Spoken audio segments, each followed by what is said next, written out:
The cerebellum, otherwise known as the little brain, is located in the posterior region of the brain, dorsal to the spinal cord. This structure is well known to be involved in functions such as balance, coordination, and motor control. It has also been found to play a key role in cognitive and emotional processes, including functions such as emotional regulation and attention.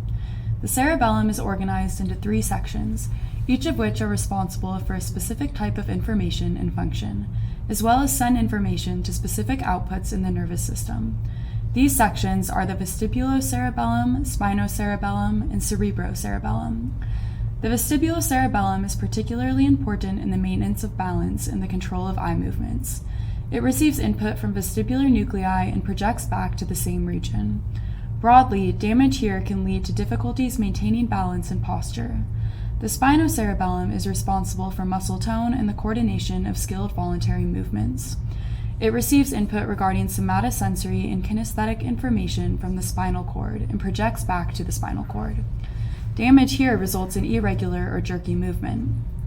The cerebrocerebellum is involved in the learning of skilled movements, including the ability for these movements to become more rapid and precise with practice and further learning.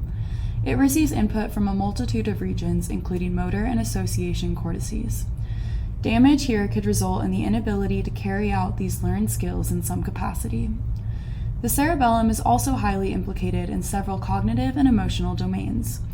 It works cooperatively with key parts of the limbic and cortical systems via the cerebello-thalamocortical pathway. Communication along this pathway regulates emotional and cognitive tasks, including attention and subjective affect perception. Because of its integral role in cognitive and emotional functioning, damage to the cerebellum yields stark deficits in both of these domains. In one study, patients with damage here, specifically to regions projecting to the amygdala, displayed impairments in their ability to subjectively experience positive emotions. This deficiency highlights the cerebellum's role in emotional processing, specifically related to positive affect. Damage to the cerebellum is also associated with cognitive deficits related to the anticipation of attentional requirements. Patients with cerebellar damage are less efficient at shifting attention in response to perceptual changes. In short, the cerebellum plays a key role in various motor movements and cognitive functions. It's composed of 3 main sections, all of which are involved in their own specific functions in motor movement. More broadly, it also contributes to various cognitive functions through connections to the limbic and cortical systems. Overall, the cerebellum is a key component of various aspects of everyday functioning.